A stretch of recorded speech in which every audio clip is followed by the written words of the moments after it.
நேர்களுக்கு வணக்கம். காலை நேரத்திற்கான ஐரோப்பிய செய்திகளின் சுருக்கம். ஸ்டேல் மீதான ஈரான் தாக்குதல் ஸ்தம்பிதமடையும் மத்திய கிழக்கு விமான சேவைகள்.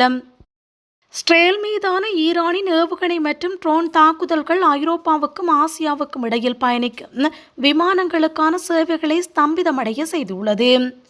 300க்கும் மேற்பட்ட ஏவுகணைகள் மற்றும் ட்ரோன்கள் மூலம் ஸ்டேல் மீது ஈரான் நடத்திய தாக்குதல் பெரும்பாலும் ஸ்டேலின் அமெரிக்க ஆதரவு ஏவுகணை பாதுகாப்பு அமைப்பால் சுட்டு வீழ்த்தப்பட்டது. இது விமானத்துறையில் குழப்பத்தையும் ஏற்படுத்தியுள்ளது. மத்திய உக்ரைனில் விழுந்த ஏவுகணை 12 பேர் படுகாயம். ரஷ்யா ஏவிய ஏவுகணையின் சிதைவுகள் உக்ரைனின் டினிப்ரோ நகரில் வீழ்ந்துள்ளமையால் 12 பேர் காயமடைந்துள்ளனர்.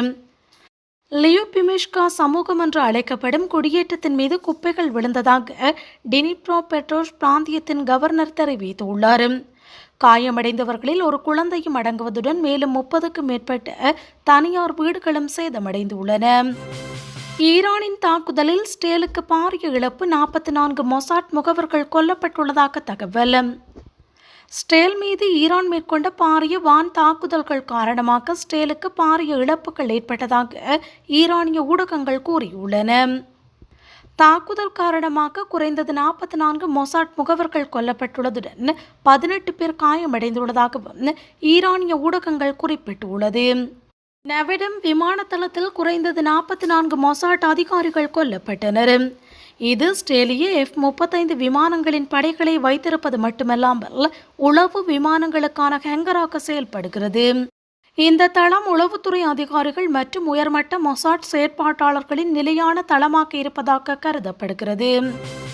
உக்ரைன் தாக்குதலில் 16 பேர் பலி. ரஷ்யாவின் கட்டுப்பாட்டில் உள்ள நகரத்தின் மீது உக்ரைன் தாக்குதலில் 16 பேர் கொல்லப்பட்டதாக அதிகாரிகள் தெரிவித்துள்ளனர். உக்ரைனின் தெற்கு சபோரிஜியா பிராந்தியத்தில் டாக்மாக் நகரத்தின் மீது உக்ரைனிய ராணுவம் நடத்திய செல் தாக்குதலில் இறந்தவர்களின் எண்ணிக்கை 16ஆக உயர்ந்துள்ளது என்று ரஷ்யாவால் நிறுவப்பட்ட அதிகாரி தெரிவித்துள்ளார். பிரான்சில் யூத பாடசாலைகளுக்கு சிறப்பு பாதுகாப்பு. பிரான்சில் உள்ள அனைத்து யூத பாடசாலைகளுக்கும் பாதுகாப்பு பலப்படுத்தப்பட்டுள்ளதாக உள்துறை அமைச்சர் ஜெரால்ட் டாமினியன் அறிவித்துள்ளார். ஸ்டேல் மீது ஈரான் தாக்குதல் மேற்கொண்டுள்ள நிலையில் உள்துறை அமைச்சர் இதனை தெரிவித்துள்ளார். நாட்டில் உள்ள அனைத்து யூத பாடசாலைகளிலும் யூத வழிபாட்டு தலங்களிலும் சிறப்பு பாதுகாப்பு ஏற்படுத்தப்பட உள்ளது. அதையடுத்து காவல்துறையினர் மற்றும் ஜொந்தாமினர் தீவிர கண்காணிப்பு பணியில் ஈடுபடுவார்கள் என்றும் தெரிவித்துள்ளார். பிரித்தானியாவில் கலவரங்கள் ஏற்படும் அபாயம், நிபுணரின் எச்சரிக்கை.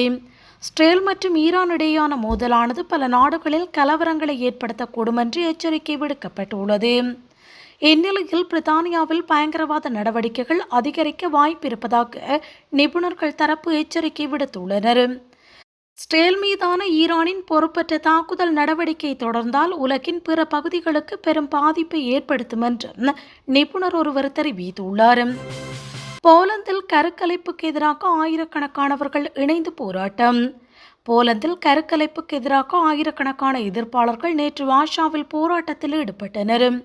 புதிய அரசாங்கத்தின் பிரதான கத்தோலிக்க நாட்டின் கடுமையான சட்டங்களை தாராளமயமாக்குவதற்கும் கருக்கலைப்புக்கும் எதிர்ப்பு தெரிவித்துள்ள அவர்கள் போராட்டத்தில் ஈடுபட்டுள்ளனர்.